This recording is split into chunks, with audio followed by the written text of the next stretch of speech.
Hi guys, क्या आप financial freedom पाना चाहते हैं? क्या आप ये सोचते हैं कि मेरे पास ऐसा कितना फंड हो और मैं उसे कहाँ, कब और कैसे इन्वेस्ट करूं ताकि मैं अपने परिवार को एक डिसेंट लाइफस्टाइल दे सकूं?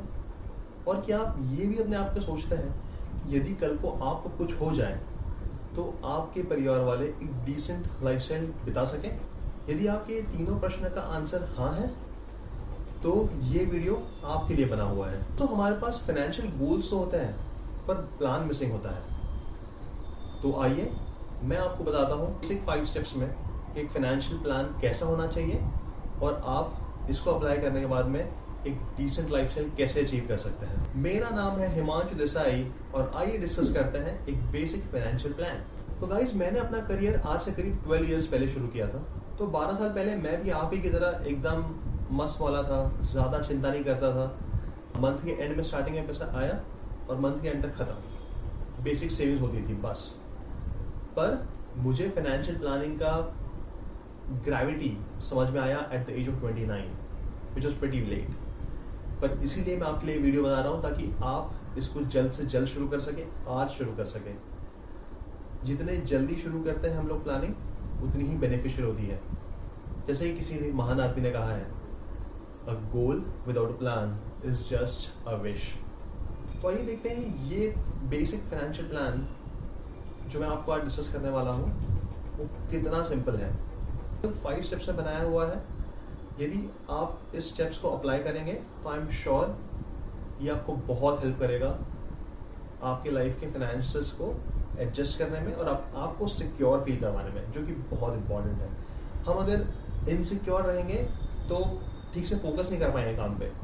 तो इसलिए इंपॉर्टेंट है कि हम अपने फाइनेंसेस को इस तरह से बिल्डअप करें कि हम खुद उससे सिक्योर फील करें। हमको पता रहे कि कल को हमें कुछ हो भी जाए तो हमने ऐसा स्ट्रक्चर क्रिएट किया हुआ है कि हमारा परिवार एक डिसेंट लाइफस्टाइल निकाल सकता है। तो दोस्तों, 5 steps of a basic financial plan are: सबसे पहला है इमरजेंसी फंड, सेकेंड स्टेप है लाइफ कवर और टर्म प्लान और साथ में हेल्थ इंश्योरेंस, थर्ड स्टेप है इन्वेस्टमेंट प्लानिंग, फोर्थ स्टेप है टैक्स सेविंग और फिफ्थ स्टेप है रिटायरमेंट प्लानिंग। हालांकि ये शब्द सुनने में थोड़े बड़े भारी भरकम लगते हैं पर इसको हम एकदम सिंपल तरीके से समझेंगे। तो ये देखते हैं इमरजेंसी फंड की जब मैं बात करता हूँ तो स्टेप नंबर 1 में हम लोग एग्जैक्टली क्या करेंगे। तो दोस्तों, आइए डिस्कस करते हैं डिटेल में कि इमरजेंसी फंड क्या होता है और उसे कैसे कर सकते हैं। तो इमरजेंसी फंड के लिए एक थंब रूल है। सबसे पहले आपको अपना मंथली एक्सपेंस निकालना है। लेट्स से आपका एज्यूम करते हैं आपका मंथली एक्सपेंस 25,000 रुपीज़ है। तो 25,000 इंटू 6 दैट इज 1.5 लाख रुपए। आपका इमरजेंसी फंड का अमाउंट है 1.5 लाख रुपए। आपको कम से कम 1.5 लाख रुपए अपने FD अकाउंट या बैंक अकाउंट में रखना चाहिए। जॉब चला गया, जैसे कि आज कोरोना वायरस का माहौल है, इकोनॉमी ऑलरेडी इतनी डाउन है तो लोगों को बहुत सारी प्रॉब्लम्स हो रही है, तो उस वक्त ये इमरजेंसी फंड बहुत काम आएंगे। इन्हीं फंड्स को रखने के लिए एक बहुत आसान तरीका, एक बहुत अच्छा तरीका हुआ जहाँ पे अच्छे रिटर्न्स आते हैं, क्योंकि आजकल FD करीब 6 से 7% रिटर्न देता है। आपको एक अच्छा रिटर्न चाहिए जहाँ पे आपको 8 से 9% का रिटर्न मिल सके, तो एक डेट फंड्स भी एक बहुत अच्छा ऑप्शन है। इसको हम किसी और वीडियो में बहुत ही डिटेल में डिस्कस करें। एक बार आपने इमरजेंसी फंड क्रिएट कर लिया तो सेकेंड स्टेप है आपको जो आपके पास होना चाहिए वो है टर्म प्लान। टर्म प्लान में इंपॉर्टेंट ये है कि टर्म प्लान उन्हीं फैमिली मेंबर्स के लिए होता है जो कि अर्निंग है। आपके फैमिली में जो भी मेंबर अर्निंग है उसका टर्म प्लान होना चाहिए। टर्म प्लान कितना होना चाहिए इसके लिए भी थंब रूल है। टर्म प्लान शुड बी आपकी एनुअल इनकम। लेट्स से आपकी एनुअल इनकम 3 लाख रुपए है इंटू 20, विच इज आइडियली आपका टर्म प्लान 60 लाख रुपीज का होना चाहिए। पर फॉर शुरुआत करने के लिए आप उसको 30 लाख से भी शुरू कर सकते हैं इंटू 10, राइट। लेकिन इतना तो बेयर मिनिमम टर्म प्लान होना ही चाहिए। अब मैं जल्दी समझा देता हूँ टर्म प्लान एग्जैक्टली क्या है। टर्म प्लान ये है कि यदि आपको कल कुछ हो जाता है तो आपके फैमिली को 30 लाख जो कि आपका कवर है, जैसे 30 लाख या 60 लाख, उतना अमाउंट आपके फैमिली को मिलेगा। और एक डिसेंट टर्म प्लान निकालने के लिए बहुत ज़्यादा करने की ज़रूरत नहीं होती है। एक डिसेंट टर्म प्लान आज की तारीख में 20 रुपये पर दिन के एक्सपेंस पे निकल सकता है। यदि आपको 60 लाख का टर्म प्लान चाहिए और आपकी एज 25 है, लेट्स अज्यूम करते हैं हम लोग आपकी एज 25 है, तो आपको एक basic term plan ₹50 per day तक मिल जाएगा। स्टेप नंबर 2 का दूसरा पार्ट था हमारा हेल्थ इंश्योरेंस। तो हेल्थ इंश्योरेंस भी दोस्तों बहुत बहुत इम्पॉर्टेंट है आज की तारीख में, जहाँ पे इतनी अनचाही बीमारियाँ कभी भी आ सकती है, जो कि यहाँ पे फ्यूचर इतना अनसर्टेन है हेल्थ को लेकर के। तो हमें एक अच्छा हेल्थ इंश्योरेंस हमारे पास होना बहुत इंपॉर्टेंट है। अब हेल्थ इंश्योरेंस हमको किसको कवर करना चाहिए? सारे फैमिली मेम्बर्स। अगर यदि आपकी फैमिली 2 लोगों की है, 3 लोगों की है, छोटे बच्चे हैं, सबको हेल्थ इंश्योरेंस आपको कवर करना ज़रूरी है। और हेल्थ इंश्योरेंस का कवर आप मिनिमम 1 लाख से कम, मैक्सिमम आपकी जितनी ताकत है उतना निकाल सकते हैं, पर मिनिमम 1 लाख का पर पर्सन कवर तो होना ही चाहिए। तो लेट्स से अगर आपकी फैमिली 2 लोगों की है और आपको 5 लाख का पर पर्सन कवर चाहिए, मैं अज्यूम कर रहा हूँ आपकी एज 25 है, राइट? आपकी 2 लोगों की फैमिली है और आपको कवर करना है आपको और अपने वाइफ को 5 लाख रुपए तक के लिए, तो आपका premium would not be more than ₹15 per day, that's it। 15 रुपये पर दिन के एक्सपेंस पे आप अपने और अपनी वाइफ को हेल्थ इंश्योरेंस के अंदर कवर कर सकते हैं, वो भी up to rupees of 5 lakh. इससे पहले तो आपने सेविंग्स करी, सेविंग्स की आपने अपने मंथली एक्सपेंस के 6 मंथ्स का कॉर्पस की, बाद में साथ साथ में आपने अपने आप को टर्म प्लान से सिक्योर किया और हेल्थ इंश्योरेंस से सिक्योर कर लिया। अब बात आती है कि अब हम लोग इन्वेस्ट कहाँ करेंगे?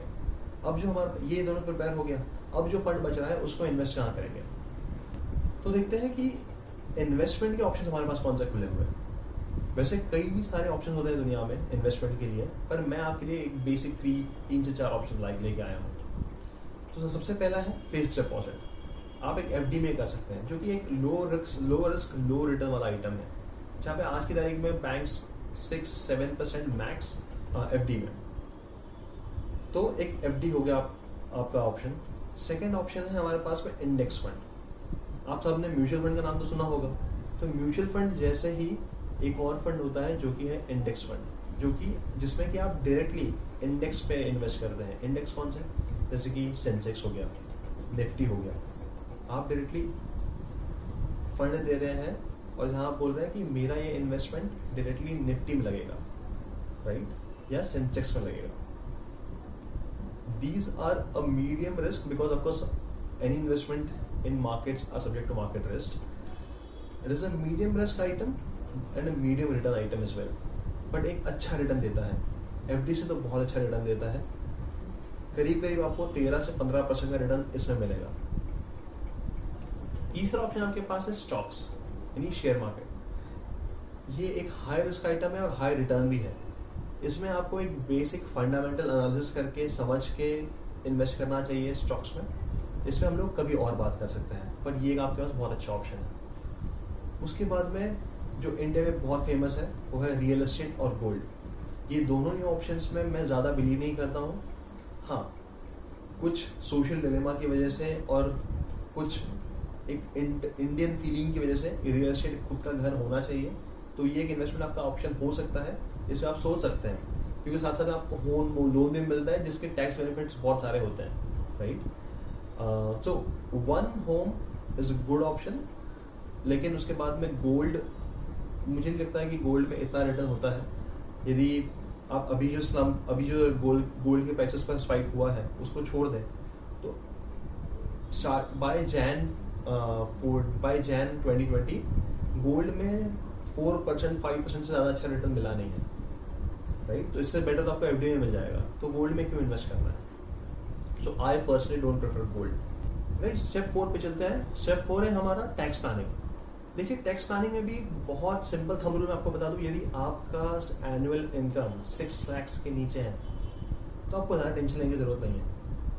आप इतने वाइज हैं, आप इतने दिमाग लगा सकते हैं, समझ रहे हैं ना, कि हम लोग इसमें कोई टैक्स पे करने शायद ज़रूरत ना पड़े हम लोगों को, ठीक है। हम लोग सही तरह से इन्वेस्टमेंट करेंगे तो।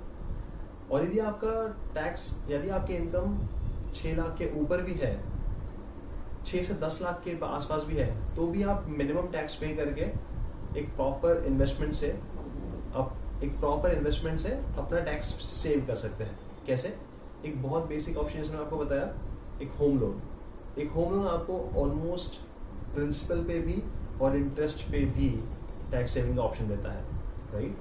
तो ATC आपका सेक्शन जो है वो उसमें कवर हो गया। ATC में आपको करीब 1.5 लाख तक का डिक्लेरेशन कर सकते हैं, जिसमें आपके term plan, health insurance, home loan, ये तीनों चीज़ें कवर हो जाएगी। यदि आपके पास कोई LIC पॉलिसीज है तो वो भी।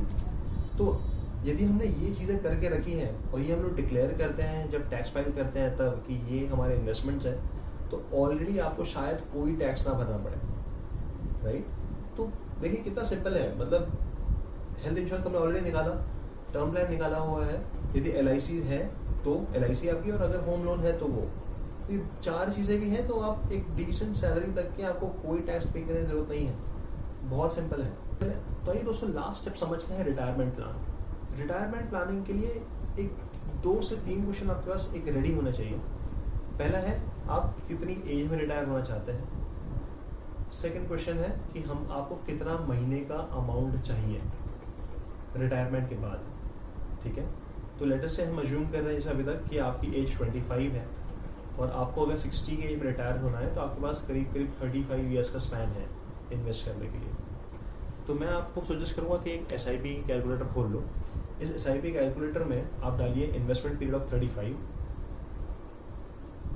इसके लिए आपको इन्वेस्ट करना है, जैसे हम बाहर पिछले साइड में लिखा था कि NPS में करीब 10 से 12% का रिटर्न मिल जाता है। तो लेट्स से अज्यूम करते हैं कंजर्वेटिव साइड 11, तो 11% का रिटर्न मिल गया और आपने अगर 10,000 रुपये महीने में डाला तो आपको करीब 5 करोड़ रुपए मिलेगा 35 ईयर्स बाद। आपने 42 लाख टोटल इन्वेस्ट अमाउंट करी है और आपको वो कंपाउंड होकर के 5 करोड़ रुपए होता है। उस 5 करोड़ को यदि आप बाद में मंथली यूज़ करते हैं तो आपको करीब आप 1 लाख रुपए महीने का एक्सपेंड कर सकते हैं और आपके पास डिसेंट लाइफस्टाइल निकालने के लिए टाइम रहेगा और अमाउंट ऑलरेडी आती रहेगी। आपको ये डर नहीं होगा कि मेरे जॉब चली गई या मैं रिटायर हो गया तो मेरी इनकम कहाँ से आएगी। This is where your income will come from. So guys, I hope ये 5 स्टेप्स आपको समझ में आए होंगे। यदि आपको कोई भी स्टेप में डाउट है तो प्लीज़ मुझे कमेंट सेक्शन में लिख करके अपने क्वेश्चंस पूछिए। यदि आपको ये वीडियो पसंद आया है तो प्लीज़ लाइक करिए। मेरे चैनल को सब्सक्राइब करना ना भूलिए क्योंकि मैं ऐसे बहुत सारे वीडियोस और लाता रहूँगा। तब तक के लिए मैं हूँ Himanshu Desai, saying good bye, see you.